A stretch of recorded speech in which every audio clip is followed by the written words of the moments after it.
Welcome to Somnus Therapy's Sleep Stories. If you're looking for a relaxing tale to help you drift off into a deep, restorative sleep, then close your eyes, settle into bed, let your head sink into the pillow, taking a deep breath, holding it for just a moment, and now let it all go. As we start our retelling of tonight's story, Alice's Adventure in Wonderland. Chapter 1. Down the Rabbit Hole. Alice was beginning to get very tired of sitting by her sister on the bank and of having nothing to do. Once or twice, she had peeped into the book her sister was reading, but it had no pictures or conversations in it. And what is the use of a book, thought Alice, without pictures or conversations? So she was considering, in her own mind, as well as she could, for the hot day made her feel very sleepy and stupid, whether the pleasure of making a daisy chain would be worth the trouble of getting up and picking the daisies, when suddenly a white rabbit with pink eyes ran close by her. There was nothing so very remarkable in that, nor did Alice think it so very much out of the way to hear the rabbit say to itself, oh dear, I shall be late." When she thought it over afterwards, it occurred to her that she ought to have wondered at this. But, at the time, it all seemed quite natural. But, when the rabbit actually took a watch out of its waistcoat pocket and looked at it, and then hurried on, Alice started to her feet, for it flashed across her mind that she had never before seen a rabbit with either a waistcoat pocket or a watch to take out of it, and burning with curiosity, she ran across the field after it, and fortunately was just in time to see it pop down a large rabbit hole under the hedge. In another moment, down went Alice after it, never once considering how in the world she was to get out again. The rabbit hole went straight on like a tunnel for some way, and then dipped suddenly down, so suddenly that Alice had not a moment to think about stopping herself before she found herself falling down a very deep well.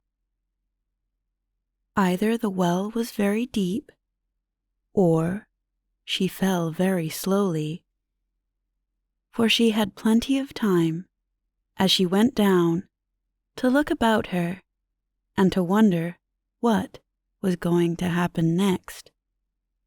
First, she tried to look down and make out what she was coming to, but it was too dark to see anything. Then she looked at the sides of the well and noticed that they were filled with cupboards and bookshelves. Here and there she saw maps and pictures hung upon pegs. She took down a jar from one of the shelves as she passed. It was labeled orange marmalade, but to her great disappointment, it was empty. She did not like to drop the jar for fear of killing somebody underneath, so managed to put it into one of the cupboards as she fell past it. "Well," thought Alice to herself, "after such a fall as this, I shall think nothing of tumbling downstairs. How brave they'll all think me at home! Why, I wouldn't say anything about it, even if I fell off the top of the house," which was very likely true. Down, down, down. Would the fall never come to an end? "I wonder how many miles I've fallen by this time," she said aloud. "I must be getting somewhere near the center of the earth. Let me see. That would be 4,000 miles down, I think. For, you see, Alice had learnt several things of this sort in her lessons in the schoolroom, and though this was not a very good opportunity for showing off her knowledge, as there was no one to listen to her, still, it was good practice to say it over. "Yes, that's about the right distance. But then I wonder what latitude or longitude I've got to." Alice had no idea what latitude was, or longitude either, but thought they were nice, grand words to say. Presently, she began again. "I wonder if I shall fall right through the earth. How funny it'll seem to come out among the people that walk with their heads downward. The antipathies, I think." She was rather glad there was no one listening this time, as it didn't sound at all the right word. "But I shall have to ask them what the name of the country is, you know. Please, ma'am, is this New Zealand or Australia?" And she tried to curtsy as she spoke. Fancy curtsying as you're falling through the air. Do you think you could manage it? "And what an ignorant little girl she'll think me for asking. No, it'll never do to ask. Perhaps I shall see it written up somewhere." Down, down, down. There was nothing else to do, so Alice soon began talking again. "Dinah'll miss me very much tonight, I should think." Dinah was the cat. "I hope they'll remember her saucer of milk at tea time. Dinah, my dear, I wish you were down here with me. There are no mice in the air, I'm afraid, but you might catch a bat, and that's very like a mouse, you know. But do cats eat bats, I wonder?" And here Alice began to get rather sleepy, and went on saying to herself, in a dreamy sort of way, "Do cats eat bats? Do cats eat bats? And sometimes, do bats eat cats?" For, you see, as she couldn't answer either question, it didn't much matter which way she put it. She felt that she was dozing off, and had just begun to dream that she was walking hand in hand with Dinah, and saying to her, very earnestly, "Now, Dinah, tell me the truth. Did you ever eat a bat?" When suddenly, thump, thump, down she came upon a heap of sticks and dry leaves, and the fall was over. Alice was not a bit hurt, and she jumped up onto her feet in a moment. She looked up, but it was all dark overhead. Before her was another long passage, and the white rabbit was still in sight, hurrying down it. There was not a moment to be lost. Away went Alice like the wind, and was just in time to hear it say, as it turned a corner, "Oh, my ears and whiskers! How late it's getting!" She was close behind it when she turned the corner, but the rabbit was no longer to be seen. She found herself in a long, low hall, which was lit up by a row of lamps hanging from the roof. There were doors all round the hall, but they were all locked. And when Alice had been all the way down one side and up the other, trying every door, she walked sadly down the middle, wondering how she was ever to get out again. Suddenly, she came upon a little three-legged table, all made of solid glass.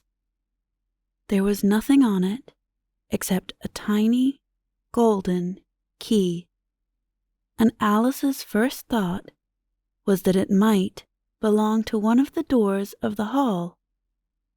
But alas, either the locks were too large or the key was too small.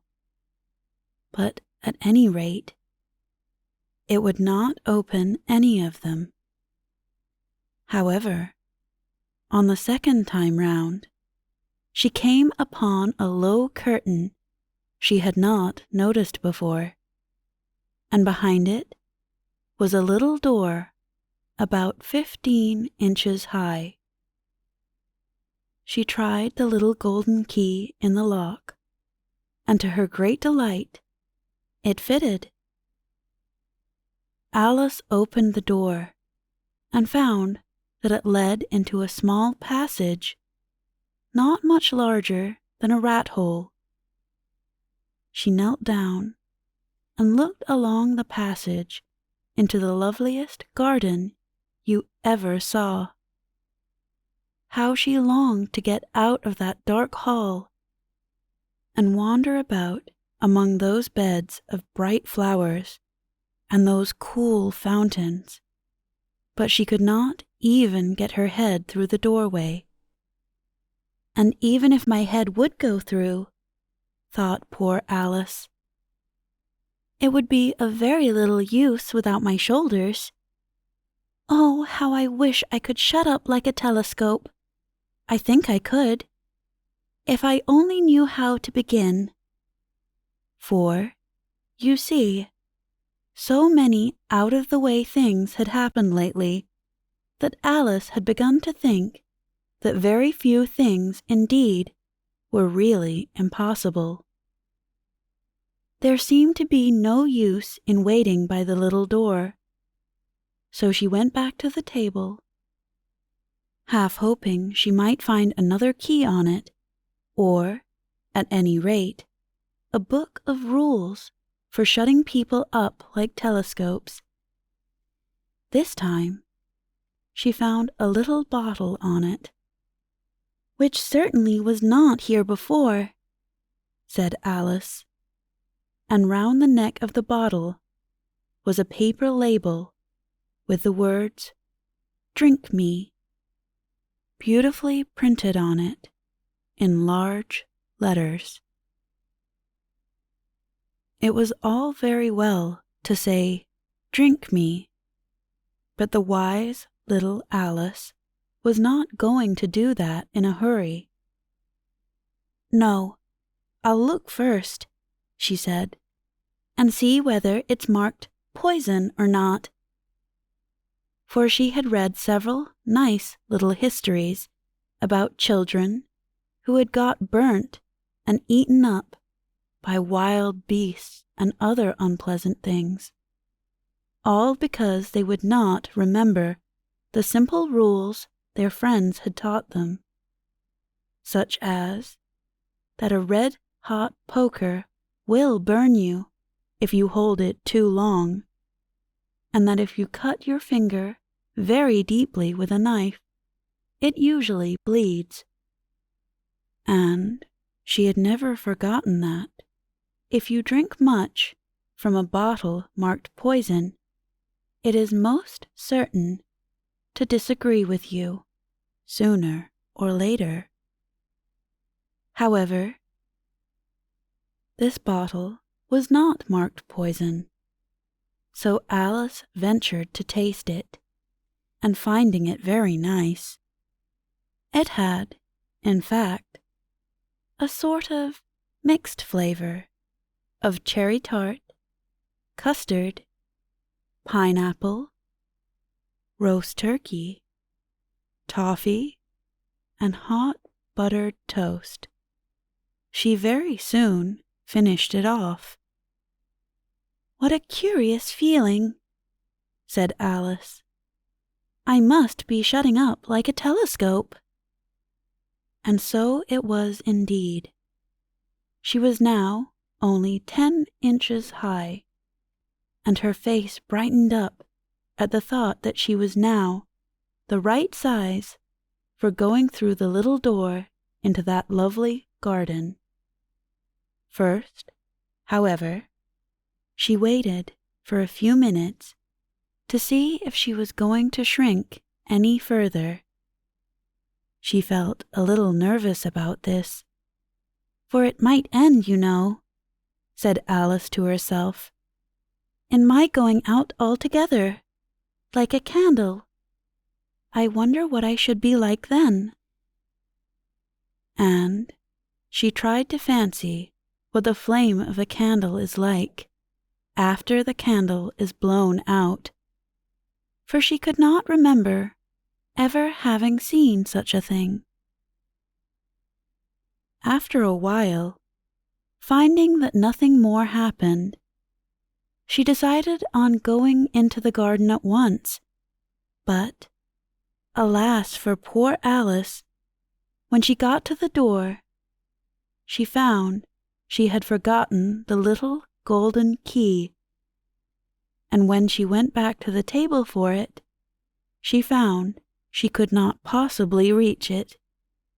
She could see it quite plainly through the glass, and she tried her best to climb up one of the legs of the table, but it was too slippery. And when she had tired herself out with trying, the poor little thing sat down and cried. "Come, there's no use in crying like that," said Alice to herself, rather sharply. "I advise you leave off this minute." She generally gave herself very good advice, though she very seldom followed it, and sometimes she scolded herself so severely as to bring tears into her eyes. But once she remembered trying to box her own ears for having cheated herself in a game of croquet she was playing against herself, for this curious child was very fond of pretending to be two people. "But it's no use now," thought poor Alice, "to pretend to be two people. Why, there's hardly enough of me left to make one respectable person." Soon her eye fell on a little glass box that was lying under the table. She opened it and found in it a very small cake, on which the words, "Eat me," were beautifully marked in currants. "Well, I'll eat it," said Alice, "and if it makes me grow larger, I can reach the key, and if it makes me grow smaller, I can creep under the door, so either way I'll get into the garden, and I don't care which happens." she ate a little bit and said anxiously to herself, "Which way? Which way?" holding her hand on the top of her head to feel which way it was growing. And she was quite surprised to find that she had remained the same size. To be sure, this generally happens when one eats cake, but Alice had got so much into the way of expecting nothing but out-of-the-way things to happen, that it seemed quite dull and stupid for life to go on in the common way. So she set to work and very soon finished off the cake. We hope you enjoyed this retelling of Alice's adventure in Wonderland and have drifted off into a blissful slumber. But if you're still with me, why not try another of our sleep stories, or visit our website, somnustherapy.com, and learn how you can achieve deep sleep every night.